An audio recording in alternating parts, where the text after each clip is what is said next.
Time for an update on these Sobreiro boots, and this time I took them home to Europe.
Hey guys, what's going on? Welcome back to my channel. I'm Dale of Dale's Leatherworks, where I travel the world in search of the perfect boot. And in today's video, I might have just cracked that code. Today I'm going to be doing an update review on these incredible Sobreiro Estrella boots in Lo Stivale Veg Tan. What happened with these boots? Well, these were originally my buddy Mario's boots, aka Boot Reaper on Instagram. He just got his new pair of Sobreiros. He had sent in foot tracings, and much was the case with these custom craft boots. What I think happened was Mario probably did a tight tracing. When I've done them, typically I leave just a little bit of grace. I don't do a tight tracing, I do more of a moderately traced outline of my foot, and that has never let me down, but doing it yourself is tough, so I get it. In other words, these didn't end up fitting Mario. They were a little small, a little tight on him.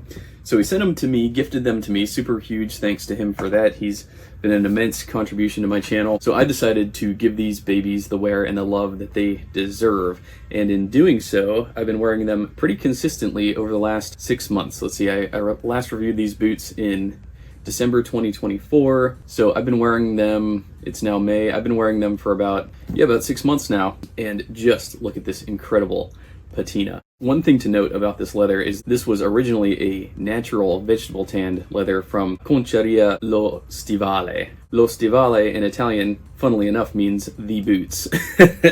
So it means Conceria Lo Stivale just means the boots tannery, essentially. Unfortunately, I didn't get much video footage of these boots while I was in Italy. It was go, go, go. We actually didn't really have much downtime at all. So I cut a few pictures of the boots, some glam shots. They're absolutely beautiful. In terms of getting like a ton of footage while I was there, unfortunately I just didn't. It was more focused on the people that we were with. This trip, so we went to Sicily specifically. We connected through Rome and flew right into Catania Airport in Sicily. And what an amazing time. I've been to Europe before. I've been to the UK, Germany, France, Switzerland, Belgium, Austria, and Italy, but it was like a bus tour and it was like over 20 years ago. So this time around, we actually stayed in one place for a while, moved to another place, stayed there for a while. It was just exquisite. So a few things I will say about Italy. The wine is literally cheaper than the water there. You go to a grocery store and the wine is literally €2 a bottle. Now, I do want to dispel one myth about the wine in Italy. I've heard this through various sources. A lot of people claim that the wine there is better than the wine that we get here. That's not true. It's about the same quality, I would say. Though it is cheaper there, but a €2 bottle there would probably run about $10 to $15 in the States. So just a little bit of a comparison. I know that when we talk about travel and we talk about Europe and we talk about going to these amazing places, it starts to build up like this FOMO in our heads, like, oh, I'm missing out by living in America. When it comes to the wine, not really. I find the wine was pretty standard. You know, it was very good, but it's just like what we get here. The food, the pizza, yes, I broke my diet while I was there. unfortunately. The pizza there was about the same, I would say, as what we have in the States. But that said, the seafood there was unlike anything I'd ever had in my life. It was the freshest seafood, the best seafood I've ever had, hands down. I'm not exaggerating. It was just so fresh, and you could tell that they caught that stuff that day.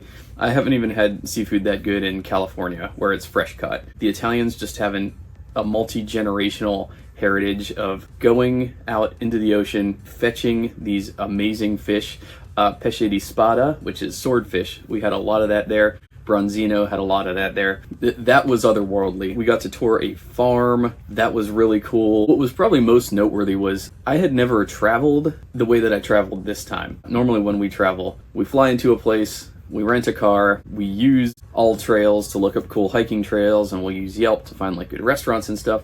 In this case, we actually had drivers. It's a couple known as Mirko and Alessia. They're a married couple, and they are just, when I'm telling you, they are the most genuine, nicest, sweetest people you ever meet in your life. I'm not exaggerating. These were the kindest people I ever met in my life. They drove us everywhere. They knew the terrain. They knew where to take us. They actually run their own private travel services where you can pay them and they will go with you. They'll stay with you the whole time. They'll translate for you. They will drive you everywhere. It's very nice to be able to drink wine all day and not have to worry about driving. I will say that. So I say all that because if you are planning a trip to Sicily, I hope you will link up with my friends Mirko and Alessia. They're just an amazing couple. They will take you in as family. They will show you the best places, hands down. They've lived in Italy their entire lives. Speaking of Italy, and speaking of boots and leather and tanneries, it's no secret that Italy makes some of the best veg tan leather in the world. So I'm going to read a little bit about this Conceria Lo Stivale. The tannery Lo Stivale was founded in 1958 by Duilio Caponi Falopa. The initial production focused exclusively on cowhide shoulders. Over time, the business was passed down from generation to generation. With the accumulated experience, the company expanded and diversified its production, including side bends and calf leather. The company has always been engaged in the processing of leather according to the ancient Tuscan tradition. The consortium of Italian vegetable tanned genuine leather was founded in 1994 by a small group of Tuscan tanners. In a short time, the number of members significantly increased. Today there are over 20 tanneries that are part of the consortium, all operating in the area of the Tuscan leather tanning district and united by the production of exclusively vegetable tanned leather. The region between Florence and Pisa represents the only Italian district for the production of high-quality vegetable tan leather. It is 100% natural leather that adapts to any production process and requires time and artisanal mastery to transform it into a fusion of technology and tradition. Recognizing that the strength of vegetable tan leather also lies in the Tuscan tradition, as a guarantor and ambassador of this Tuscan excellence worldwide, the consortium has created a quality mark to guarantee the leather produced by its member tanneries vegetable tanned leather in Tuscany. The mark is promoted through a specific warranty certificate presented in a graphic design with anti-counterfeiting systems and a progressive and registered numbering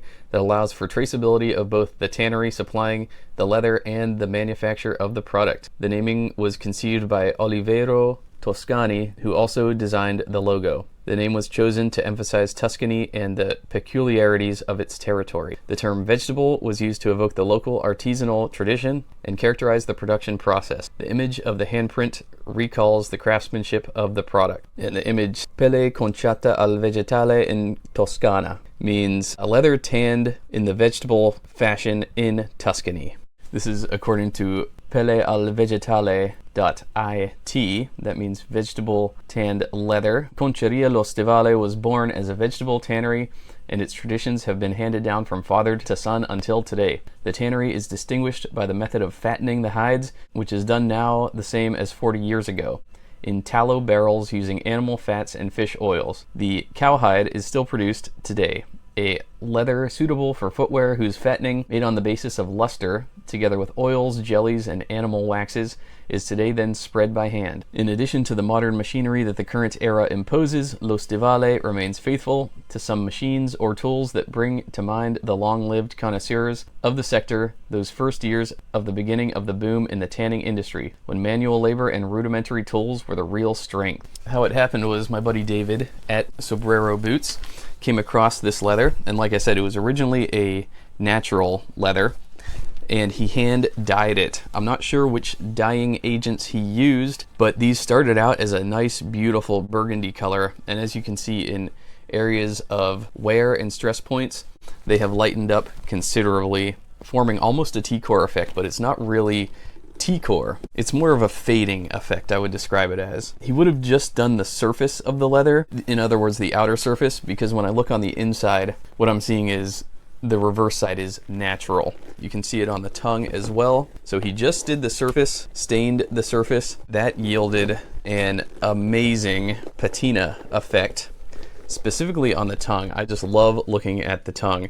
As the laces run across the tongue, as I'm loosening and tying them, they created these amazing dramatic crisscross streaks, lightning marks in the tongue. That is just amazing. The tongue is probably my favorite area of patina. Yeah, on the inner boot, I guess you could describe this as a scuff-off effect because I am pigeon-toed, so as I walk, the boots are constantly hitting up against each other, which is why you don't see much patina on the outside of the boot, just the inside, where my feet are striking one another, coming into contact with the other boot, and it's wearing down some of the dyes. So in other words, these are going to look even cooler in probably about 10 years as I continue to beat the living crap out of them.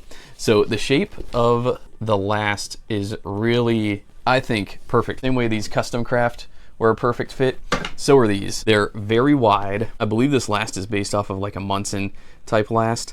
Good arch support built in, a solid shank in there. The boot is not built flat. It's got kind of like a rounded curve to the sole, which makes the strike more elegant and gradual, ergonomic. So these are super easy to walk in. Like I said before, this is a custom last built real wide. This is probably a double, maybe a triple E, and I'm not sure of the length. I'm assuming it's an 8.5, but like I could wear these with thick socks, I could wear these with medium weight socks, even thin socks, and the fit is pretty much the same all the time. It's just a perfect fit.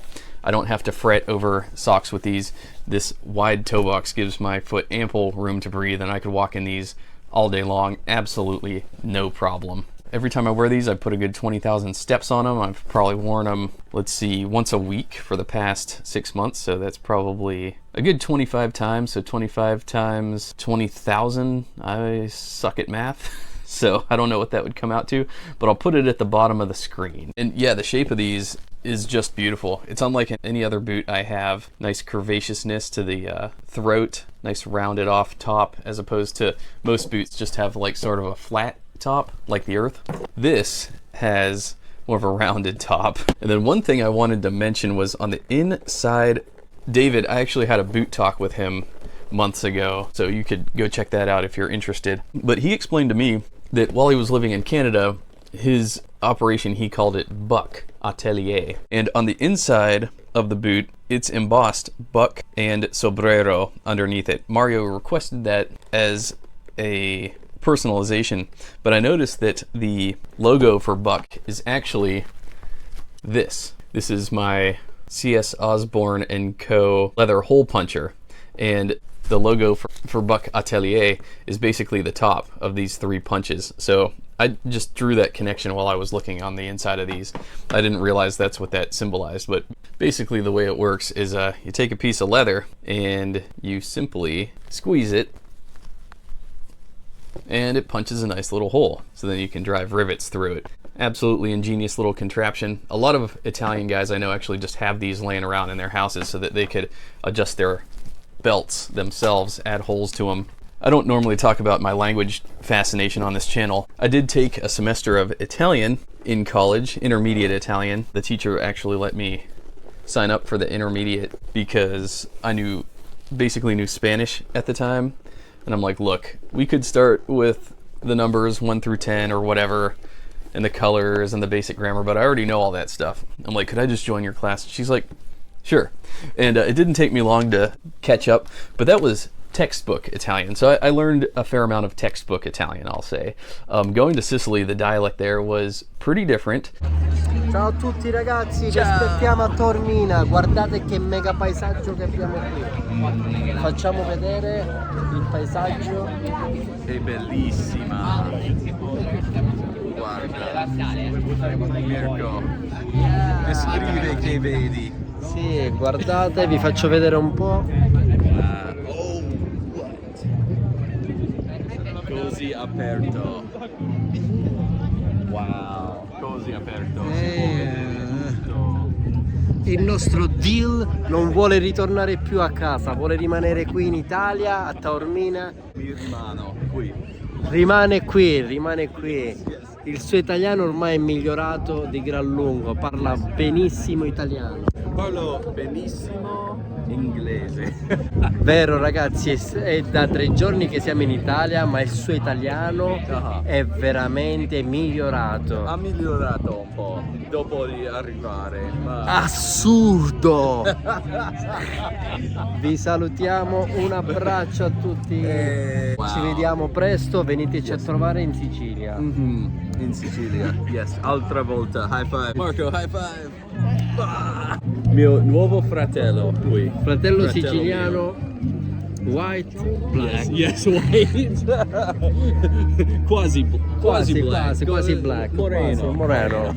Facciamo una panoramica. So beautiful. I'm glad we're taking a video because otherwise I wouldn't want to forget this, you know. Non voglio dimenticare questo mai. Indelebile, rimane nel cuore per sempre. Yes, sempre nel mio cuore. You know, it is an island off the mainland of Italy. The Italian there isn't going to be nearly as standardized. I remember on the flight out to Italy, the flight attendants were speaking in Italian and I wasn't really catching any of it. And they were speaking standard Italian, you know. I wasn't really picking up on much of it.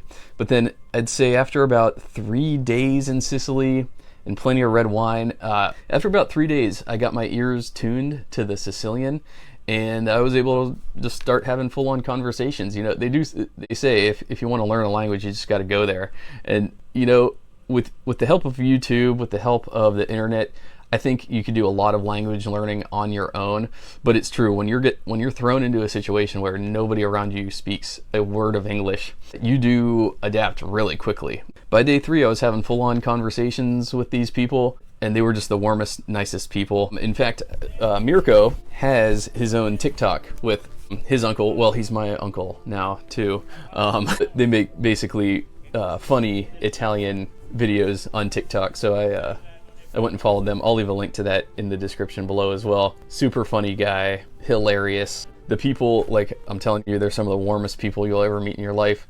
They take you in as family. They don't care if you can't understand them. They're like, no, you're family now. Come and drink and eat with us. We're gonna have a good time anyways.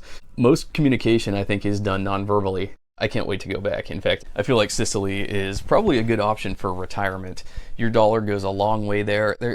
The property there is actually surprisingly dirt cheap. So the economy there isn't very good. That's one of the main things the young people told me, which is why a lot of them, even though they're living in paradise, want to come to the States because the economy here is good and booming and they could make money here. Apparently the money to be made in Sicily is not too plentiful. But that said, the food is cheap, the property is cheap. Retiring in Sicily is not that bad of an option. There were big plots of land for like $30,000. Houses you could buy $50,000, $80,000. It was unreal just how affordable everything was. And the people, just some of the most genuine, kind, sweetest people you'll ever meet in your life. I absolutely loved it. I'm absolutely bedazzled by the whole experience. I still have to pinch myself, like, was this even real? And what's really cool is a lot of those families, they make their own wine in their backyards. They make their own grappa, which is a liquor distilled from all the remnants of the wine, so the wine's made from grapes. So the grappa is a liquor that they make out of the roots and seeds and all the other stuff that they can't use for wine. They make grappa out, which is, I quite like. I know a lot of people don't like it, but it's an Italian tradition, and I've actually been somewhat of a grappa drinker on and off for the last 10 years. I kind of developed a small fascination with it, and I always like trying new grappa. The homemade grappa was better than anything I've ever purchased in any store. Not an exaggeration. Like I said, the wine, pretty much what we have here in the States, but the grappa, if grappa's your jam, very good grappa in Sicily. The old architecture, the churches that we saw, just unreal, and you could just walk in and enjoy and experience these old churches. Some of them are 500 years old. It's just fascinating. Here in America, we take for granted that we're a baby nation. Our history here is very young. In Europe, it's not uncommon to see a modern house right next to an old castle. It is bizarre. It is totally bizarre, but I now understand the appeal of wanting to live in Sicily. It's a magical experience. That's the best I could chalk it up to. A fun anecdote that I learned in Sicily, they have a way of saying let's go. Normally in Italian it's andiamo, but in Sicily they say ammonine. Now, it took me a while to learn that word. I looked it up. I don't know what the etymology is, because Sicily has been invaded so many times. It's come from one of the other cultures that invaded in the past, but Sicily only is where they say ammonine. And you don't conjugate it, it's just let's go, ammonine. There's no conjugating it. Like, you wouldn't conjugate it as ammonino if I was gonna go. At least that's my understanding. It's just a phrase that means come on, let's get out of here.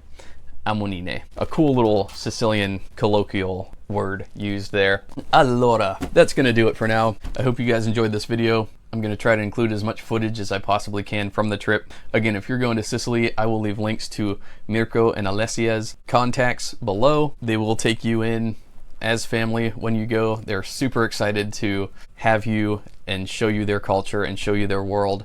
It is absolutely unreal. Mirko and Alessia also have a YouTube channel. I will leave a link to that in the description below down there too, so check that out. And of course, I'm going to leave a link to Sobreiro Boots, his Instagram, website, whatever else relevant information to link you to Sobreiro Boots. David is a super cool guy. I've had a great time getting to know him this last year. He's really passionate about what he does, and he's living in Portugal, not Italy. But, you know, that's like driving from Georgia to Tennessee. It's all in the neighborhood. David is French-Canadian, actually, so we're covering a lot of geography in this video. Thanks so much for watching, guys. Let me know what you think about the patina so far. I'm blown away. I can't wait to see how they look in 5 years, 10 years. And check my website, because I've been uploading a lot of boots onto there to sell because I just don't have the space. Boots that I love, but I just can't hold on to them anymore. I'm just drowning in boots over here. So please, I'm letting them go at cheap prices. My loss is your gain. Just get them out of here. Just get them out of here. End of transmission.